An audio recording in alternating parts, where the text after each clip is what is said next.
Okay. Hi. Welcome to my channel. My name is Andromeda. You can call me Andy, and this is my first video, my first long format video. I actually have a couple of shorts on my channel if you want to go check those out. But I've honestly never really seen myself being a content creator, not growing up watching YouTubers, and not even as of a year ago. I just didn't think that I was the kind of person people would really listen to. I didn't think I was like maybe charismatic enough or I had the personality for it. I'm just awkward. I don't really put myself out there very often, but I thought maybe now was probably the time, especially when I've had people in my life encouraging me to put myself out there more, to share more of who I am and my creativity. And after like a lot of overthinking, I decided, I just have to jump into it. I just have to give it a try because I don't know where this might end up one day. But right now, I think with this channel, I'm just going to start off with talking about things that I like, things that I have planned for in the future, trips, journeys, things like that. And while I'm creating these videos, I decided to do wigs. I like cosplay. I like creating wigs. I think that's like really fun. I think it's super creative. I've been wanting to actually learn how to make wigs, cosplay, and all that stuff for a really long time, but I just never like took the chance to really delve deep into it. I've followed like a few tutorials. I've made my own cosplays before. Um, but I think wig styling is definitely something I was like, I kind of want to stick to this. I want to see where this leads to. Um, Even if it's messy, even if it's not perfect, I want to see where I can go with showing everything I'm learning about wig styling on this channel, but also while at the same time talking about things that I like and talking about myself. This wig I have here, it was $9 from Amazon. Not the best quality, but I wanted to try turning it into a wig for my best friend. She really likes Haruhi from Oran High School Host Club. She's my best friend's, like, favorite absolute favorite character, so I wanted to do this for her.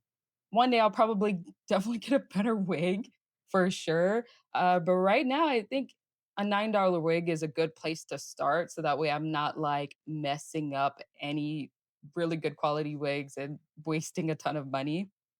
But I've been watching a ton of tutorials, honestly, watching both pro wig makers and smaller creators, and, I've been, like, watching, rewatching, following along, doing my best I can. I actually tried on another wig that I had for a different cosplay. I probably could put that on the channel as well and showing the progress of that, but I did crimp it a little bit. I think crimping is one of those big things, like, really important things for when you're styling cosplay wigs. It helps with the texture of the wig. I really, really hate that shiny texture of wigs. I always disliked it since I first ever watched cosplayers do their thing, and I was like, "Dang, it really sucks." Because like, once you take that flash of a picture, that wig is just shining off of their head. Uh, but yeah, this channel is not really about being perfect, it's just, I guess, trusting the process and see what happens, trusting the process with my creativity, trusting the process of becoming a content creator, especially at this day and age. I'm 30 right now and I have a regular corporate job, so I'm not like quitting that or anything as of this moment. I just want to dip my toes in the YouTube water, things like that. But also there's like a bigger reason I'm also doing this. I do have a plan to eventually move back to Japan one day, and I want to talk about that in probably a separate video sooner or later. Right now, what I'm doing is a part of preparing and building for that, building my confidence, learning skills, and creating something that's mine. If you ever feel kind of behind in life, like how I do at my age, or you just feel like you're just starting while everyone else is already halfway there or already made it. I I really, really understand that. That's where I'm at in my life. But I also think there's something really beautiful about beginning now with like the intention, with the knowledge that you might have gained over the time, and just using that for your future. I think it's never too late to start something, no matter what age you are. And we all know that like there's so many famous people out there that didn't just like immediately were so successful, like the biggest names out there. A lot of them started pretty late in life. So don't be too discouraged about starting something a little later. But yeah, this is a start. A $9 wig, my dreams, me, and trying to figure all this out in public in front of you guys. And I really hope you do enjoy my journey. And if this speaks to you, I really hope you stick around. I really hope that you enjoy my journey being here. I really hope that this sparks something in you to start something that you've always wanted to start, but you just never really had the courage to. And it doesn't need to really be perfect, honestly. You just have to jump into it. That's all it really takes. You just have to jump into it because I have that issue where I feel like I need to be perfect immediately. I need to be amazing at this. Otherwise, people aren't going to be interested. But I think now at the economy we're in right now, the time period, the timeline we're in, I think people want that. I think people want to see someone like them or they want to see someone starting right at the bottom and then making their way all the way to the top. I think people are kind of tired of seeing people just already being amazing from the get-go, being successful right at the start, being perfect like that. No, there's no such thing as being perfect in this world.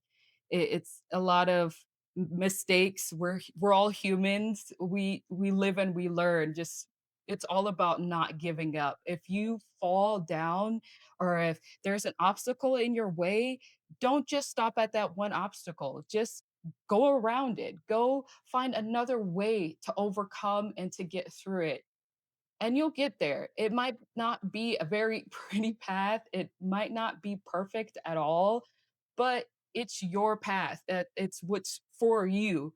So don't ever feel like you can't do it. Don't ever feel like you don't have enough money or a big fancy camera or this or that. Just start with something small, like I'm doing with this $9 wig and this itty bitty microphone that I have attached to me, and I'm using my phone on a tripod with a ring light as my camera and as my setup. It's nothing glamorous, but it's definitely a start. And I really hope that one day we all can just show who we truly like feel like we've been kind of hiding in the inside. Feel like no one's gonna accept this part of us if we show it to other people. Like, of course there's gonna be people out there who don't really like understand it or don't get it. But there's probably gonna be one person in the future that you might come along the way who really supports you in your journey, and I'm glad I have my friend. I'm glad I have, my family. I'm glad I have people who definitely saw something in me and said, "Go ahead and put yourself out there." And I'm glad I'm taking this step because goodness knows I almost didn't do it at first. I was really nervous, like, I was really anxious about doing this, but here I am putting myself out there, and I hope you put yourself out there too. Um, Also, this video is like 20 minutes long, and I honestly thought I was gonna be talking for much longer, but I guess I can talk about a couple of things then in the meantime. Right now in this wig crimping video, I don't know if you can see it. There was a little bit of issues, like some little kind of errors in the wig. There was like this where it looked like someone like kind of blunt cut it or awkwardly cut it. So there's like small pieces of like partial hair kind of looking weird. I'm looking at it, I can't see it, but whatever. I think in the end I can probably fix it up and make it look nice. But other than that, what I probably will talk about for the rest of the 11 minutes is my plans that I have coming up in October. I'm going to Japan and I'm super excited because I'm bringing my best friend along with me. It's not my first trip to Japan, for me, but it is her first trip. I actually went to go live in Japan in 2022, and I went to go to language school, and that was pretty good time. I'll probably go deeper into that in, like I said, another Japan video explaining about like my time in Japan, my year there, and then probably talking about how I plan my next steps to go back to Japan and staying there permanently. That's my end goal. In the meantime, I'm just going there in October for vacation. I'm going there for like 2 weeks, kind of near the end of October, and I'll be coming back at the beginning of November. I definitely will be filming like a lot of stuff over there. I will be doing like more scenic stuff, maybe some like popular things that like Akihabara, things like that, of course. But I really prefer the scenic views, especially in Kyoto and Nara, places like that. I feel like it kind of has this kind of mystical, magical feeling when you're there. Just this quiet and this, I don't know how to describe it, but I think it's just better explained when you're actually there. Like there's just no way to fully describe it in words. I'm also excited because like a couple of days before that, I do plan on going to Universal Studios in Orlando. My best friend is actually currently living in Florida right now. She works out there, and because we're both originally from California, we both had lived there for a little bit for work, and then now she continued to stay with the job while I flew back to my current home. We are going to go to Universal because they're having Five Nights at Freddy's haunted house, and I love Five Nights at Freddy's. I will definitely be doing another video about that and how I got into Five Nights at Freddy's, how I at first was kind of unsure about the video game, and now I'm like this really big fan. I'm in love with the series. I love the theorists. That's my probably favorite part of the series is theorizing. I love to theorize in video games. I love to theorize in movies. I probably will talk about different things like that too, like my theories about plots and stuff like that in different movies I've watched over time.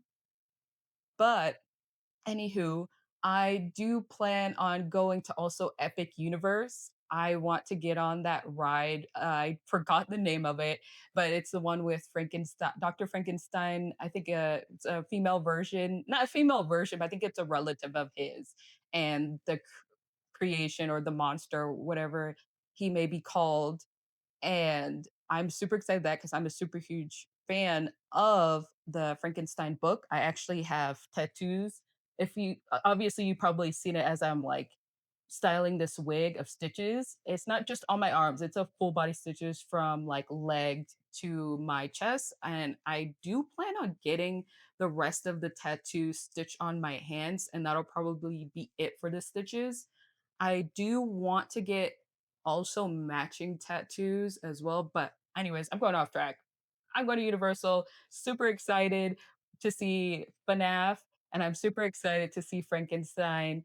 And I will also be filming that as well. I won't show the houses, of course, because I don't want to spoil it for anyone who's watching and who is planning to go. And yeah, if you're not sure about going to horror nights, I do recommend it. I went last year. I'm not the type of person who really gets scared too often because I've been watching horror movies for a very, very long time. So I'm kind of desensitized. Haunted houses don't really freak me out too much. So I didn't get scared. I went through the Insidious Red Door because I heard that was supposed to be like the scariest one.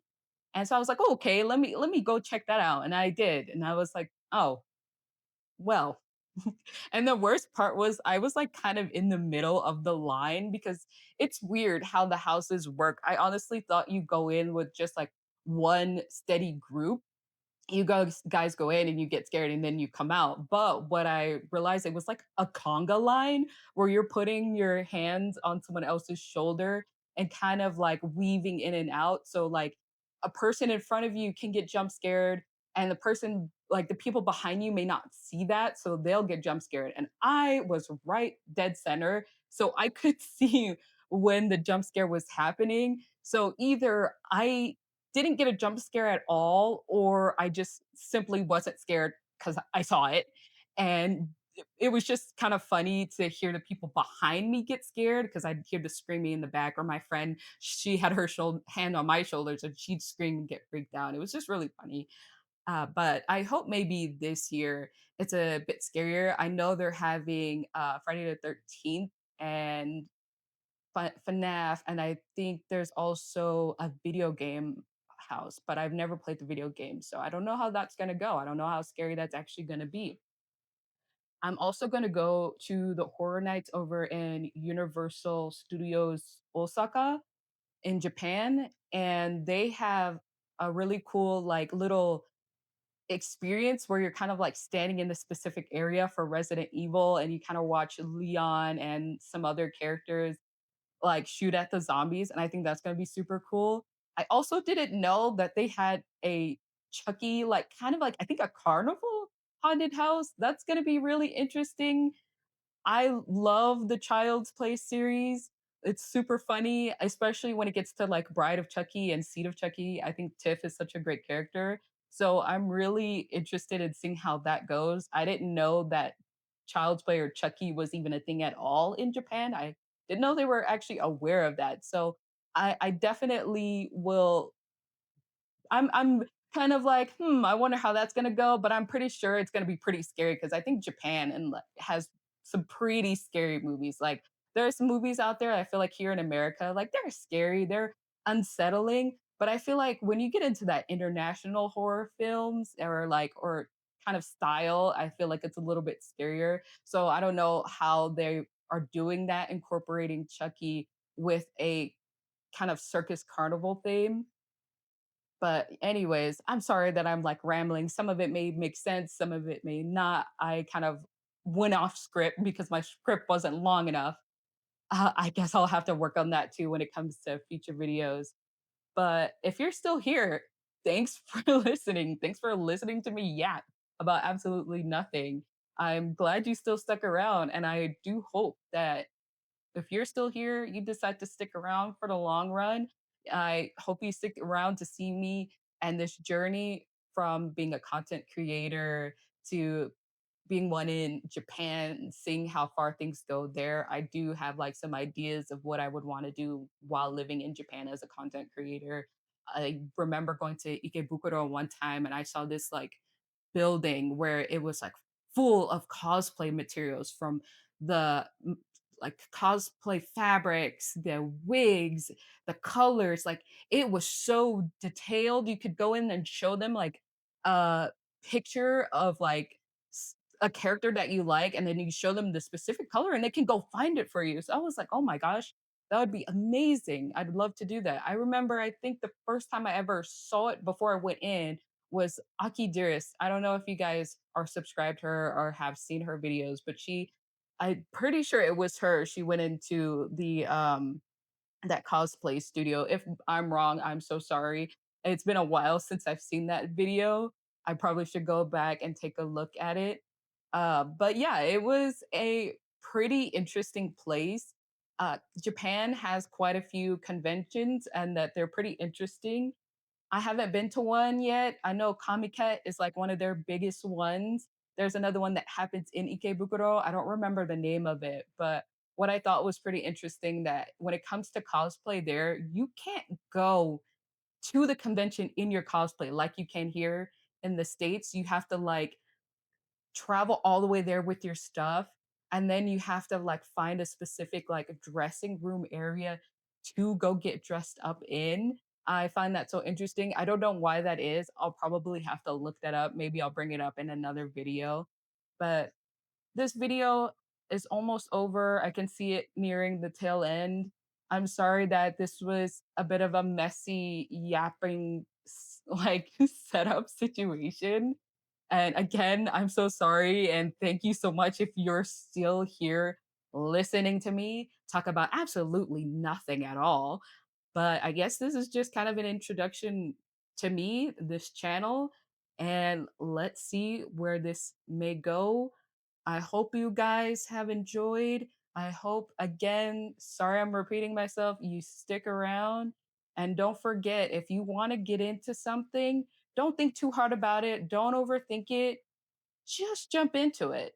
And you'll be surprised at where it might take you. Once again, my name is Andromeda. Thank you for being here. I hope you guys have a great day. Bye bye.